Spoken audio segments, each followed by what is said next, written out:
করে রাস্তা করলে রাস্তা টিকবে না। আমি বেড মেটেরিয়াল ফেলে ওটা রোল করে দিচ্ছি আপাতত, ঠিক আছে? ঠিক আছে, ওকে। থ্যাংক প্রবল বৃষ্টির জন্য 5 মিনিট দেরিতে হলেও টক টু মেয়রে মানুষের সমস্যার কথা শুনে তা সমাধানের চেষ্টা করলেন শিলিগুড়ির মেয়র গৌতম দেব।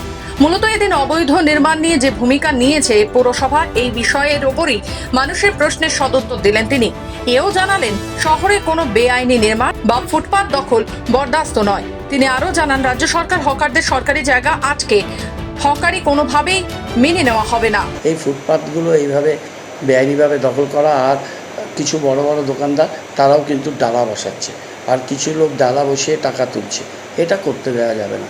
অলরেডি আমরা সেরা মার্কেটে তুলেছি, বিধান মার্কেট থেকেও আমরা ডালা হটিয়ে দেবো। বাইরে প্রচুর লোক আসছে ফুটপাতে বসছে। যারা এগুলো আমরা সব ডাটা এন্ট্রি করছি, করে এখানে আমরা সারা আশেপাশের রাজ্যগুলো সবার দায়িত্ব আমরা নিতে পারবো।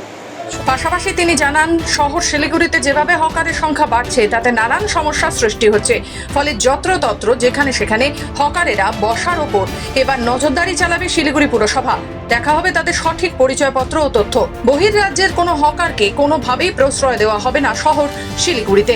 পাশাপাশি যানজট নিয়েও খুব শীঘ্রই বড়সড় ভূমিকা গ্রহণ করতে চলেছে শিলিগুড়ি পৌরসভা বলেও জানান মেয়র গৌতম দেব। শিলিগুড়ি থেকে নিজস্ব প্রতিনিধি রিপোর্ট, খবর বাংলা।